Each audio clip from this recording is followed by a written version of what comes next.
اللہ اللہ۔ اعلیٰ حضرت نے جہاں دیگر بہت سارے امور پہ جہتوں میں اور شعبہ دین میں کام کیا ہے، وہاں آپ کا ایک بہت بڑا کام رد بدعات پر ہے کہ جو بدعتیں لوگوں کے نفس گھڑتے ہیں ان کے رد پر اعلیٰ حضرت نے باقاعدہ کام کیا ہے۔ یہ آپ کی غیرت دینی تھی اور آپ گوارا نہیں کر سکتے تھے کہ رسول کریم کے دین میں کوئی اپنی خواہشات کو شامل کر دے۔ عمومی طور پہ ہم جب کسی بزرگ کا تذکرہ کرتے ہیں تو اس بزرگ کی کرامات کے باب کو کھولتے ہیں اور لوگوں کے سامنے رکھتے ہیں کہ یہ بزرگ صاحب کرامت تھے، ان کو یہ کرامتیں دی گئی تھی، اور لوگوں کو بیان کر دیتے ہیں۔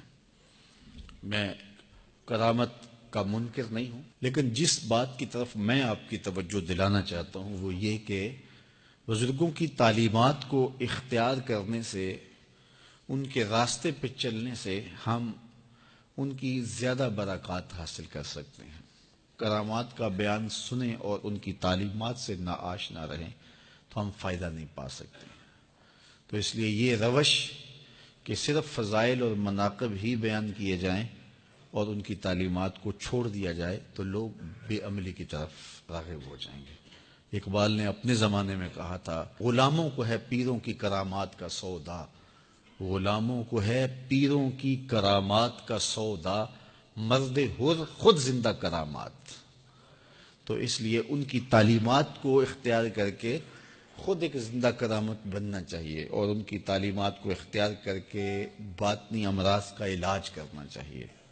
باقی اس باب کے اندر اگر اعلیٰ حضرت کو دیکھیں تو ان کی بہت ساری کرامات موجود ہیں۔ اعلیٰ حضرت عظیم البرکت امام اہل محبت امام الشاہ احمد رضا خان فاضل بریلوی نے بدعات کے رد میں باقاعدہ کام کیا ہے۔ بہت سارے امراض سے بچاؤ کے لیے، نظر بد سے اور دیگر چیزوں سے اور سائے سے، بھوت پری سے بچنے کے لیے لوگوں کے مختلف ٹونے اور ٹوٹکے ہوتے ہیں۔ کوئی مختلف رنگوں کے دھاگے اپنے ہاتھوں کے ساتھ باندھ لیتے ہیں، کسی نے امام ضامن باندھ لیا، کسی نے دھاگا باندھ لیا، کسی نے گاڑی نہیں خریدی تو اس کے پیچھے وہ ٹوٹا ہوا جوتا باندھ لیا ہے کہ گاڑی کو نظر نہ لگے۔ میں نے دیکھا بڑے بڑے سمجھدار لوگوں کے گاڑیوں کے پیچھے جوتے بندھے ہوئے ہیں۔ اسی طرح یہ جو گھوڑے کے پاؤں کے نیچے کھری ہوتی ہے تو کچھ لوگ اس کو مقدس سمجھتے ہیں اور اس کھری کو دم کروا کے کسی سے پتہ نہیں تو وہ اپنے گھر کے اندر جو ہے وہ چوگاٹ کے اوپر یا کہیں لگاتے ہیں کہ اس سے برکت ہوگی۔ جو گھوڑے کے پاؤں تلے گندگی کو رونتی کھری ہے اس میں غلاظت تو آ سکتی ہے، برکت کیسے آ سکتی ہے اس میں؟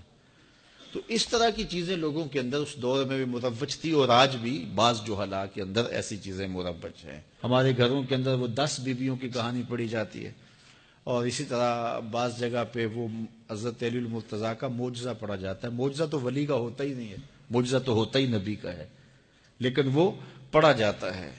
اچھا، اس میں ایسی ایسی خرافات ہیں کہ یہ جو 10 بیویوں کی کہانی پڑھی جائے گی، اس میں وہ چیز تقسیم کی جائے گی جس کے نام میں اسم میں تانیث ہو، یعنی برفی تقسیم کی جائے گی، جلیبی تقسیم کی جائے گی۔ اس میں جو ہے وہ لڈو تقسیم نہیں کیا جائے گا، لڈو مذکر ہوتا ہے۔ تو اس طرح پھر وہ مردوں کو نہیں دیتے کہ یہ برفی ہے اور یہ 10 بیویوں کی کہانی ہے، یہ مرد نہیں کھا سکتا، اور جو حضرت علی المرتضیٰ کے حوالے سے ہیں تو وہ عورتیں کھا لیتی ہیں، پھر وہ بھی نہ کھائیں۔ تو یہ عجیب جو ہے وہ کہانیاں ہیں، اور یہ آج بھی ہمارے ہاں مروج ہیں۔ اعلیٰ حضرت نے بڑی شدت سے، بڑی سختی کے ساتھ ان ساری چیزوں کی تردید کی ہے اور ان ساری چیزوں کی نفی کی ہے۔ اسی طرح خواتین کے اور بہت سارے مسائل ہیں۔